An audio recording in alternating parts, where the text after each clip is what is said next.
Bonjour à toutes et tous. Aujourd'hui, je vais vous parler des post-mortem, ou comment sortir heureux d'un carnage sans pour autant être psychopathe. Alors je me présente, je m'appelle Lise Canel, je suis psychopathe, non pardon, je suis développeuse et lead dev chez Zenica. Alors donc moi Zenica, j'habite à Nantes, mais on vient aussi d'ouvrir une agence à Niort, donc si ça vous intéresse, n'hésitez pas à venir nous voir. Alors parfois, quand on fait une mise en production, quand on est dans un projet, quand on a une réunion, on développe une fonctionnalité, parfois, ça se passe mal.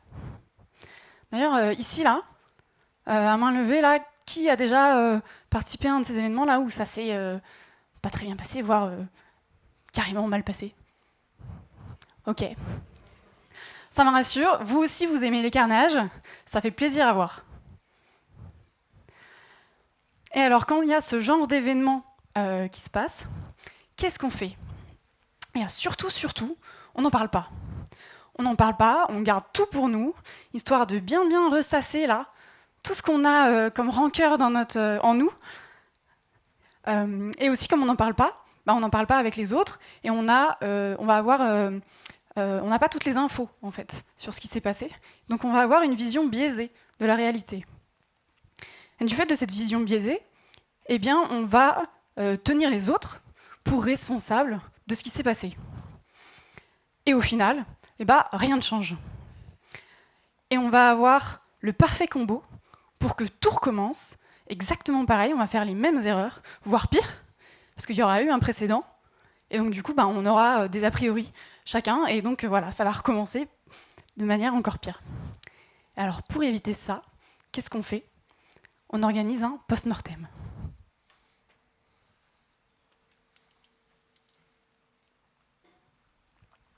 Mais alors un post-mortem, qu'est-ce que c'est et à quoi ça sert? Alors un post-mortem, c'est un échange constructif organisé à la suite d'un événement problématique. Alors ça peut être toutes sortes d'événements, comme je l'ai dit tout à l'heure, voilà, une mise en production, une réunion, etc. L'objectif de ce post-mortem, c'est dans un premier temps de comprendre ce qui s'est passé. Et ensuite, d'éviter que ça recommence, c'est mieux, en s'améliorant. Et si on n'arrive pas à éviter que ça recommence, au moins que les conséquences soient moins graves. Et alors vous allez me dire, mais voilà, s'améliorer, tout ça, c'est pas déjà ce qu'on fait en rétro en fait? Eh ben non. Le post-mortem, en fait, ça va être sur un événement distinct qui va être ponctuel. On va pas le refaire sur ce même événement tout le temps. Alors que la rétrospective agile, on va parler de la dernière itération. Et comme les dernières itérations, on itère, mais en fait c'est récurrent. Donc on va refaire des rétrospectives agiles. Donc là, voilà une première différence là-dessus. Et ensuite, en ce qui concerne les participants, potentiellement, dans un post-mortem, ça peut être tout le monde. Ça peut être tout le monde parce que, suivant qui a été impliqué dans l'événement, tout le monde de toute la boîte peut être impliqué. Alors qu'une rétrospective agile, ça va être vraiment sur l'équipe, parce qu'on cherche à améliorer les process de l'équipe. Donc voilà, ça va être les membres de l'équipe. Alors maintenant qu'on sait ce que c'est et à quoi ça sert, comment est-ce qu'on fait ça? Parce que c'est bien beau là, mais on a un carnage sur les bras, il va falloir qu'on s'en occupe. Alors déjà, première chose, on planifie ce post-mortem. Planifier, ça veut dire quoi? Ça veut dire fixer une date et inviter les participants. Alors déjà, la date, ça doit pas être trop tard, parce que trop tard, on a tout oublié, on pense à autre chose, on s'est dit c'est pas grave, voilà. Mais pas trop tôt non plus, parce que sinon, les esprits vont être un peu échauffés, et on va encore avoir des petites rancœurs là. Donc voilà, on laisse un petit peu se tasser. Et puis, inviter les personnes, les gens, dans cette réunion, il faut qu'on invite des personnes qui sont pertinentes, des personnes qui ont été impliquées en fait dans l'événement qui s'est passé, qui ont des choses à dire, des choses à rajouter. Et s'assurer aussi que les personnes, elles puissent y assister. Donc par exemple, consulter les congés, ce genre de choses.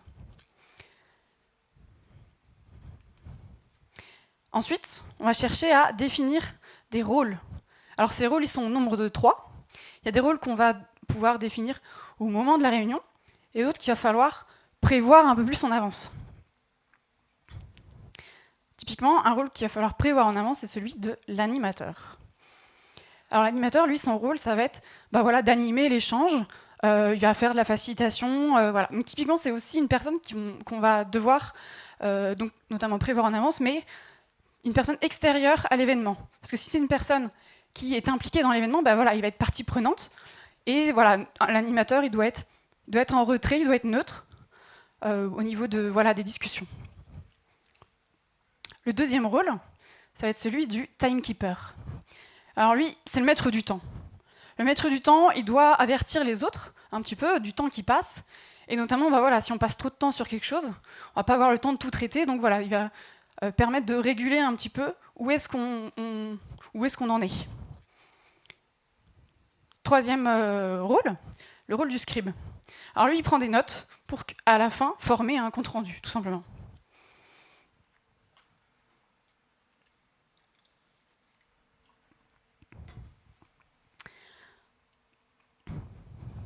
Alors ça y est, la réunion commence. Alors la prochaine étape, ça va être de poser un cadre pour cette réunion. En fait, poser un cadre, qu'est-ce que ça veut dire ? Ça veut dire définir des règles qui vont être pertinentes pour la réunion avec les participants, où les participants vont devoir se mettre d'accord pour se dire « Ok, c'est le cadre de la réunion, on fait ça ». Alors certaines règles peuvent être proposées en amont par l'animateur. Ça fait partie notamment de sa préparation. Alors par exemple, on peut donner comme cadre de rappeler l'objectif, notamment avec des personnes qui ne sont pas forcément habituées à l'exercice de post-mortem. Rappeler quel est l'objectif du post-mortem, ça peut être une bonne idée. Donc on cherche à s'améliorer, on cherche à comprendre ce qui s'est passé pour ne plus refaire les mêmes erreurs, etc. Autre exemple, on va pouvoir rappeler qu'on est là pour critiquer des process et pas des personnes. On est là pour... Voilà, les personnes, elles ne nous auront rien fait. On ne va pas leur jeter la pierre pour dire « Ah, t'as fait un truc pas bien ». Non, si la personne a fait un truc pas bien, c'est parce que derrière, il y a un process, il a fait ce truc pas bien, parce que c'est écrit dans la doc, parce que c'est... Voilà. On va essayer de comprendre qu'est-ce qu'il y a derrière ça, en fait. Et enfin, troisième exemple de ce qu'on peut mettre dans un cadre, l'écoute active. Alors il y a deux choses là-dedans. Déjà, l'écoute. On s'écoute, on ne se coupe pas la parole, on lève la main pour parler, etc. Mais aussi active, c'est-à-dire qu'on est dans la réunion, on n'est pas sur Slack, on n'est pas ailleurs, on participe véritablement à l'échange. Alors ce cadre, en fait, qu'on va poser, ça va permettre de construire un environnement sain pour que tout le monde puisse s'exprimer librement. Donc, une fois qu'on a posé, donc les participants peuvent aussi rajouter des choses à ce que l'animateur aurait préparé en avance. L'objectif, c'est que voilà, tout le monde dise « Oui, ok, ça c'est le cadre, on va s'y conformer durant toute la durée de la réunion. » Et ensuite, on peut passer sur les faits.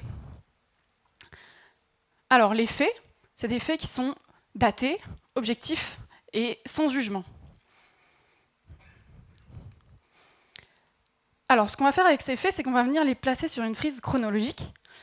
Donc ça peut être en live, et ça peut être aussi fait en amont par l'animateur, parce qu'en fait, le post-mortem, c'est extrêmement chronophage. Donc, on peut faire des choses en amont, donc fait par l'animateur.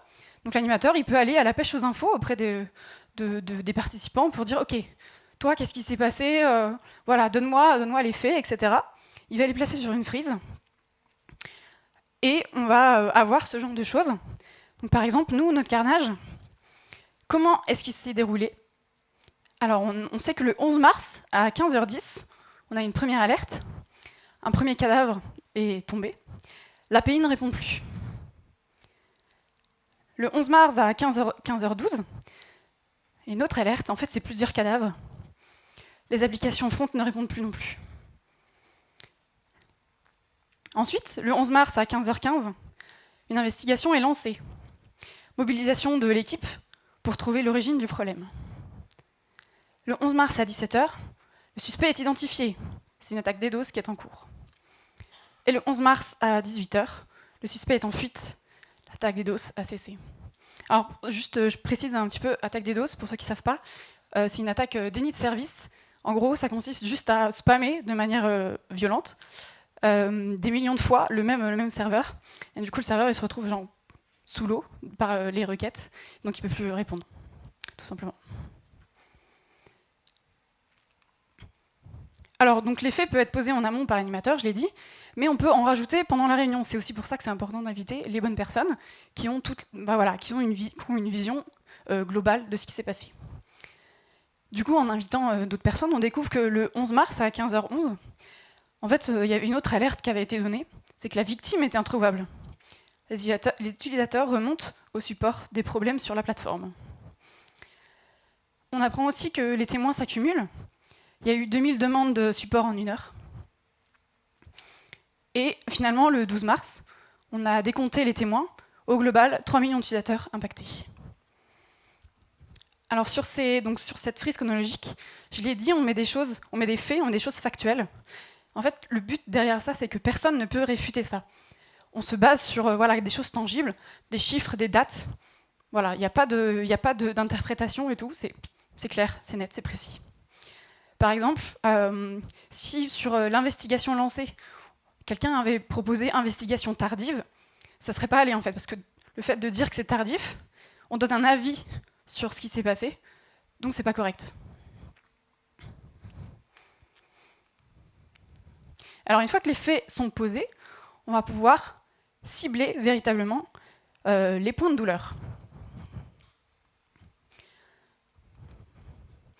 Alors pour cibler, l'objectif de cibler, c'est enlever en fait là où on n'a pas besoin de passer plus de temps que ça, puisque c'est pas là où est le problème. Déjà que l'atelier il est un peu long, si on passe du temps sur chaque point, on va pas arriver à faire ce qu'on veut. Donc l'objectif, voilà, c'est de vraiment cibler là où est le problème le plus important, ou les problèmes les plus importants. Mais il ne faut pas cibler sur un seul, parce qu'en fait le problème il peut être à plusieurs endroits aussi. Donc il y a plusieurs systèmes pour faire ça. Le premier système, c'est le système de dot voting, ou vote par points, où chacun va mettre 3 points, là où il souhaite, là où il pense que c'est problématique. Donc là, on voit qu'il y a 3 points sur l'alerte du premier cadavre, il y a 2 points sur les témoins s'accumulent, et 1 point sur le décompte des témoins. Une autre façon de voter, ça peut être le vote par émotion. Ça consiste à juste mettre un emoji sur chacune des événements qui on pense, donc chaque personne va mettre un emoji, un ou plusieurs emojis sur les événements, et au final, à la fin, qu'est-ce qu'on se rend compte? C'est qu'il y a une colonne à lever des alertes, tout le monde est content, donc ça sert à rien de passer du temps dessus.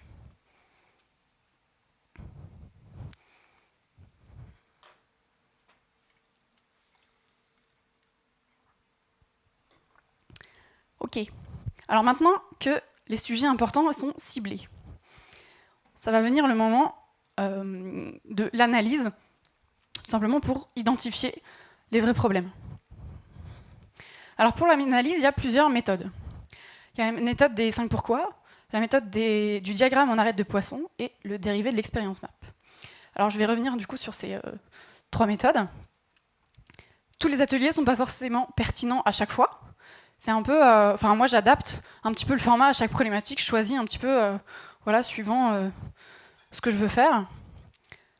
L'objectif derrière ça, ça va être de prendre, quel que soit l'atelier, ça va être de prendre chaque événement et de le disséquer. Il s'est passé ça. Pourquoi est-ce que c'est arrivé? Est-ce que c'est par manque d'outils, manque de temps, manque d'argent, manque d'expertise? Voilà. Tout d'abord, les 5 pourquoi. Alors on appelle ça aussi l'analyse des causes racines, vous allez comprendre pourquoi. Alors on a notre problème, notre premier problème, l'API ne répond plus. L'objectif, ça va être de poser consécutivement 5 pourquoi, pour essayer de comprendre vraiment la cause racine. Donc l'API ne répond plus. Pourquoi est-ce qu'elle ne répond plus? Elle ne répond plus parce qu'il y a une attaque DDoS. Pourquoi est-ce qu'il y a une attaque DDoS? Il y a eu une attaque DDoS parce qu'on n'a pas de CDN. Alors CDN, du coup, je fais une petite parenthèse. Ça veut dire Content Delivery Network. En fait, c'est un réseau de plusieurs machines qui permettent de distribuer le contenu. Donc s'il y a une attaque DDoS qui attaque du coup une de ces machines qui permettent de distribuer le contenu, bah, il y a toutes les autres qui prennent le relais. Donc ça tient. Du coup, pourquoi est-ce qu'on n'a pas de CDN? Ah bah ça, à nous de voir. Est-ce que c'est pas manque d'expertise, manque d'argent, manque de temps? Alors bien sûr, on peut trouver aussi la solution en moins de 5 pourquoi. C'est à nous de voir. La deuxième technique, ça va être le diagramme en arête de poisson. Je vous laisse comprendre tout seul pourquoi ça s'appelle comme ça. La première étape du coup de cette méthode, ça va être d'identifier un problème. Donc on le met dans le triangle là. Donc là le problème, 2000 demandes support en 1 heure. Et ensemble on va se mettre d'accord sur les causes principales. Donc les causes principales, eh bien il y a une attaque DDoS, donc il y a eu 2000 demandes support en 1 heure. La cause principale numéro 2, on n'a pas donné d'informations aux utilisateurs, du coup il y a eu 2000 demandes support en 1 heure. Cause principale numéro 3, on a beaucoup d'utilisateurs, mathématiquement, on a 2000 demandes support en 1 heure. Cause principale numéro 4, la FAQ est incomplète, donc ils n'ont pas trouvé ce qu'ils voulaient, donc on a 2000 demandes support en 1 heure. L'étape d'après, ça va être de trouver des causes racines, chacun de son côté. Et ensuite, on va les mettre en commun. Donc on va les mettre en commun voilà, sur les arêtes.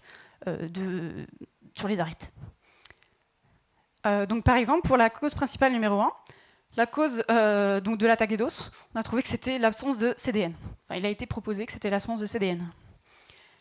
Pour la cause principale numéro 2, pas d'information aux utilisateurs, il a été proposé que c'était un manque d'outils et qu'on n'avait personne pour faire cette information aux utilisateurs. Pour la cause principale numéro 3, on a beaucoup d'utilisateurs, bah, trop de succès, et on a un service gratuit, du coup ça plaît beaucoup. Pour la cause principale numéro 4, la FAQ est incomplète, bah, on n'a pas de temps, donc on n'a pas de temps pour remplir la FAQ. Voilà ce qu'il a été trouvé lors de l'atelier. Ensuite, bah pareil, on a trouvé plein de causes racines. On ne va pas pouvoir passer du temps sur chacune de ces causes racines, solutionner chacune de ces causes racines, donc on va devoir voter. Donc là, pareil, on reprend le principe du dot voting. Voilà, là, il y a eu 3 votes sur l'absence de CDN, 2 votes sur le manque d'outils, et 1 vote sur on n'a personne pour le faire.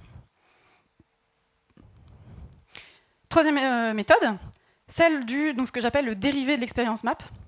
En fait, l'expérience map, c'est plutôt un atelier UX à la base, qui permet de déterminer les points de douleur et les améliorations dans une expérience utilisateur. Sur un parcours utilisateur, voilà, on va pouvoir dire là où c'est plus douloureux, là où c'est compliqué pour l'utilisateur, etc. Ici, du coup, moi j'utilise cet atelier de manière un peu dérivée, et j'utilise pour déterminer les points de douleur dans ce qui s'est passé dans notre timeline. Donc on a nos émotions de tout à l'heure, là, et on va venir identifier les problèmes sur du coup, les 3 colonnes qui étaient problématiques. Donc dans l'investigation, on a trouvé que les problèmes, c'était que bah, voilà, l'investigation avait été complexe et qu'on avait un manque d'outillage pour cette investigation. Sur l'identification du suspect, nos problèmes, on a trouvé que voilà, l'identification était tardive et qu'on a laissé nos utilisateurs sans information. Ensuite, pour la fuite du suspect, on a trouvé que notre problème, voilà, il avait été nécessaire que le suspect fuit pour qu'on puisse remettre en service le système. Donc c'est quand même assez problématique.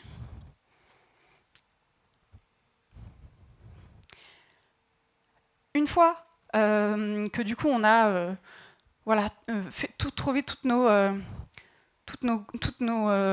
causes racines un petit peu là, on va pouvoir réfléchir aux différentes solutions sur nos causes. Et donc on va brainstormer sur ça tout simplement. Donc ça peut être chacun de son côté, puis il y a une mise en commun, soit directement en groupe. Voilà, ça dépend du temps, souvent. Ce que j'ai oublié de dire, c'est que du coup, dans tous les cas, toutes les phases sont timeboxées pour qu'on puisse avancer de manière sereine et qu'on respecte le timing. Donc, par exemple, ici, pour la cause racine qu'on a laissé les utilisateurs sans information, on a trouvé, il a été proposé qu'on puisse les avertir par mail, ou bien les avertir sur la plateforme, ou encore les avertir sur les réseaux sociaux. On a pensé aussi que ces informations, du coup, on pouvait recruter une personne dédiée qui fasse ces informations, ou bien qu'il y ait quelqu'un déjà en poste qui s'en charge, ou encore qu'on déclenche un avertissement de manière automatique. Et donc, encore une fois, on ne va pas pouvoir tout mettre en place, ça prend du temps, et tout n'est peut-être pas efficace, donc on va pouvoir voter aussi sur ces choses. Donc là, on voit qu'il y a 2 votes sur que quelqu'un déjà en poste s'en charge, et sur avertir sur la plateforme, et un vote sur avertir sur les réseaux sociaux, et un vote sur faire un avertissement qui se déclenche automatiquement. Alors bien sûr, parfois, il n'y a pas 15 000 solutions, c'est clair, net, absence de CDN, mettre en place un CDN. Voilà. Si on avait opté pour le dérivé de l'expérience map, on aurait eu du coup une dernière ligne qui serait apparue, qui est la ligne amélioration. Pour là où on avait trouvé du coup que les problèmes pour l'investigation étaient complexes, qu'on avait un manque d'outillage, eh bien l'amélioration, ça aurait été de s'outiller pour l'investigation. Sur l'identification du suspect, où c'était tardif et on avait laissé les utilisateurs sans info, on aurait trouvé que, en amélioration, de rajouter du coup ces informations aux utilisateurs. Et puis pour la fuite du suspect, où il avait été nécessaire que le suspect fuit pour pouvoir remettre en service l'application, de s'outiller anti-DDoS.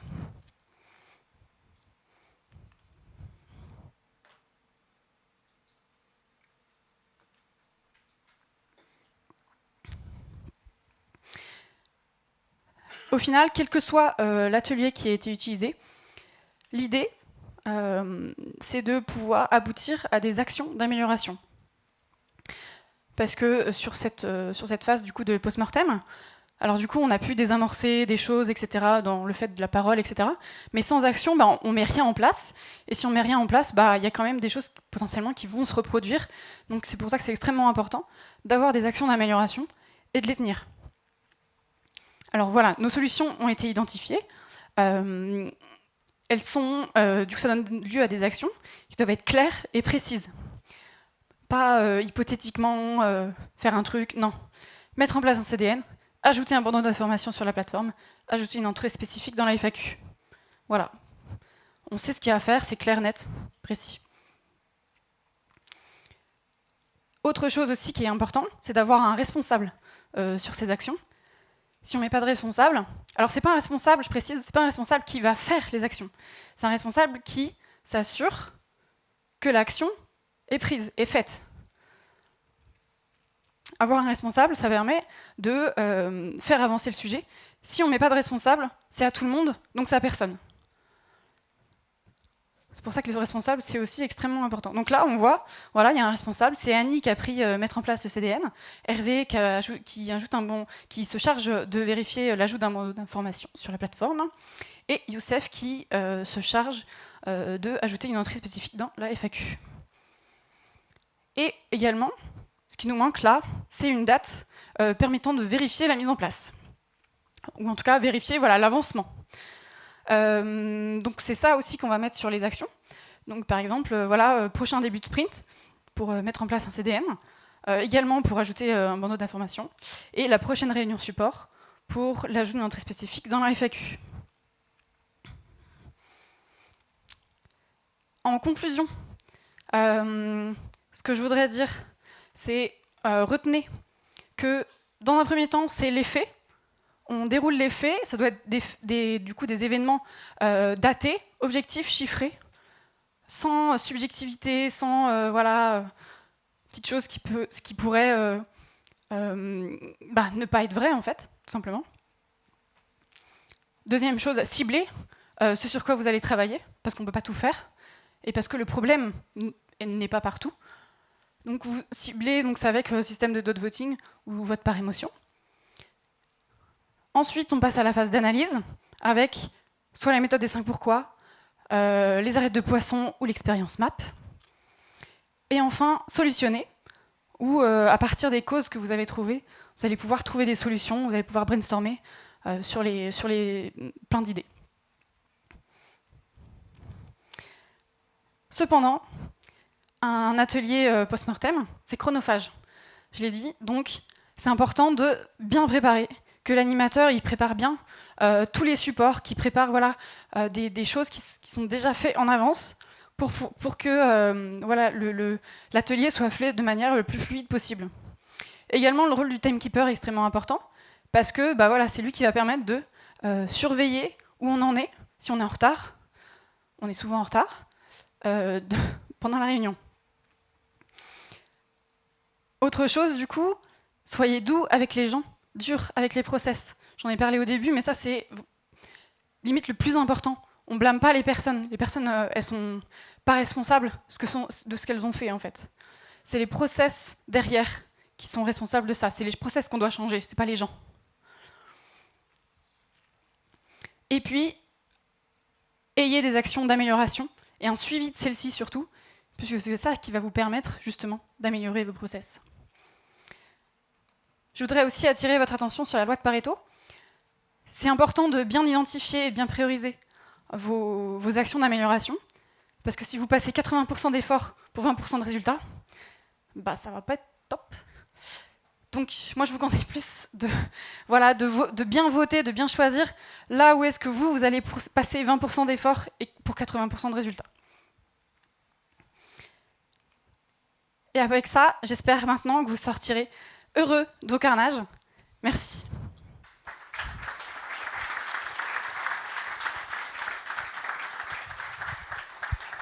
Je voudrais juste rajouter une petite chose, c'est que du coup là, je parle de carnage, je parle de post-mortem, il y a du sang et tout, c'est un peu mortuaire. C'est pour les besoins de mon talk. En vrai, un post-mortem, on est censé trouver des solutions, etc. Donc c'est plutôt positif. Donc je fais exprès, j'en joue dans mon talk, mais n'utilisez pas ce vocabulaire-là dans vos post-mortem, s'il vous plaît. Merci. Et je peux répondre à des questions, je pense.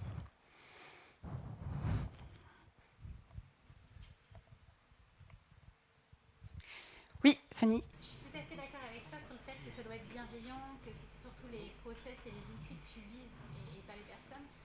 Il y a quand même eu des fois, dans ma petite expérience, des problèmes comportementaux qui ne s'expliquent pas forcément côté ni process ni outils. Est-ce que tu as déjà rencontré ça? Et si oui, comment tu l'amènes en fait en post-mortem? Pour que ce soit les problèmes comportementaux remontent en post-mortem, justement, moi je pense que c'est pas forcément le lieu, en fait, parce que si c'est des problèmes comportementaux, c'est plutôt à un manager, c'est plutôt à ce genre de personnes, et ça n'a pas forcément sa place dans le post-mortem, puisqu'on est vraiment là pour parler en équipe. Si on parle de ces problèmes comportementaux dans le post-mortem, ça va plus se retrouver, devenir un bashing de la personne et devenir un espace malsain, en fait. Donc c'est pas du tout ce qu'on veut, c'est pas du tout le but d'un post-mortem. Voilà, c'est pas la place, quoi. Donc l'importance de préciser en amont, on ne s'occupe que des outils et que des process. Exactement.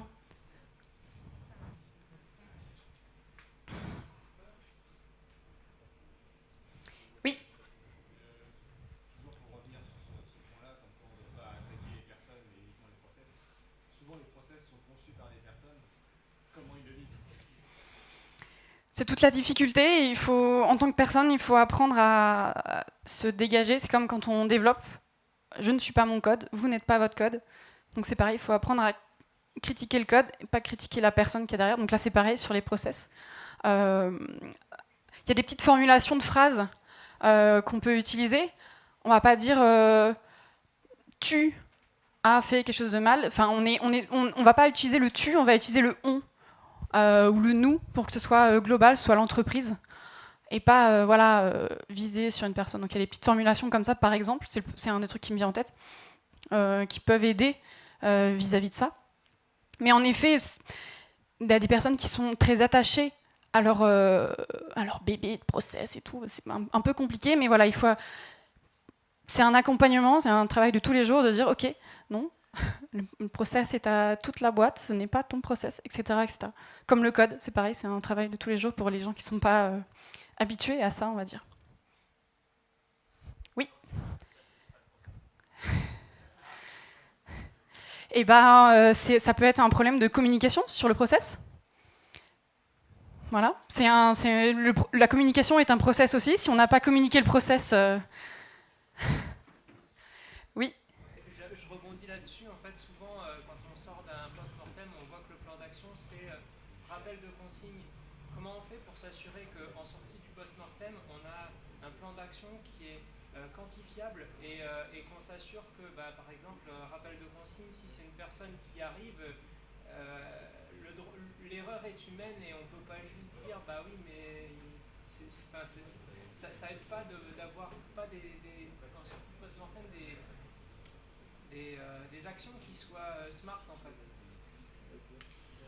Alors, on peut faciliter les choses. Par exemple, si une personne vient d'arriver, faciliter l'accès. En fait, pourquoi il n'a pas trouvé tout de suite la documentation liée à ça? Bah voilà, peut-être que le problème est là, peut-être qu'il faut simplifier l'accès, il faut simplifier les choses qui sont plus essentielles pour une personne quand elle arrive, de les avoir en premier. Donc ça peut être du coup le process d'onboarding qui est mal fait. Voilà, à chacun de trouver ses raisons, et en fait c'est pour ça qu'il faut toujours creuser le pourquoi et pas s'attarder sur « ah bah il est nouveau donc il n'a pas trouvé ». Non, il est nouveau, oui, mais est-ce que le process d'onboarding est fait pour du coup trouver ce qu'il faut le plus important en premier? Peut-être pas, par exemple. Le problème sous-jacent, c'est comment on fait pour que le problème qu'on essaie de résoudre ne se reproduise plus. Comment on fait pour que le plan d'action qu'on essaie de déterminer, il permette que la prochaine fois qu'on a un autre post-mortem, ça ne soit pas sur le même problème que celui qu'on a déjà essayé de résoudre. C'est toute la logique d'avoir des actions d'amélioration. Et d'avoir un suivi de celle-ci. À la limite, mettre un point dans l'agenda pour dire suivi des dernières actions du post-mortem pour s'assurer que vraiment on fait ces actions, elles avancent. Ça peut être une idée pour s'assurer que vraiment on ne va pas reproduire les mêmes erreurs la prochaine fois. Voilà.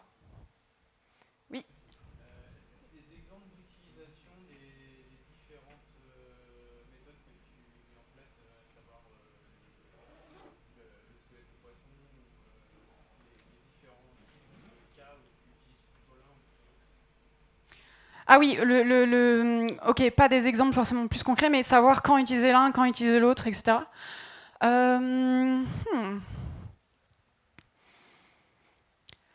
Pas forcément. Enfin, tout de suite là, j'ai rien qui me vient en tête, mais je pourrais essayer de creuser sur le sujet. En tout cas, pour l'instant, j'ai rien, qui me vient en tête, qui me permet de dire là, je vais utiliser ça. Enfin, c'est ce cas précis qui me permet de dire je vais utiliser ça, plutôt ça, plutôt ça. En tout cas, actuellement, moi, c'est plutôt un petit peu du ressenti de ah ouais, j'imagine dans ma tête en fait comment va se dérouler le post-mortem, et j'essaye de voir quel atelier serait le plus pertinent, etc. Donc, ouais, pour l'instant, en tout cas, moi, c'est plutôt du ressenti au feeling de l'animateur, du coup. Oui. Oui, bien sûr, c'est aussi fait pour ça. Je sais pas si on a du temps, par contre. 5 minutes.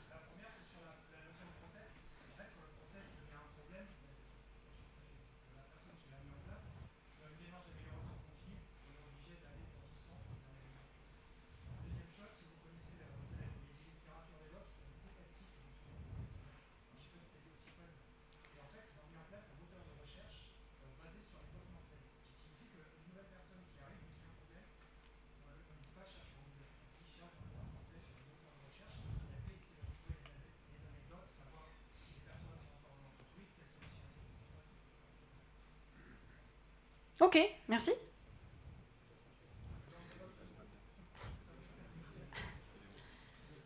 D'autres questions, remarques, anecdotes?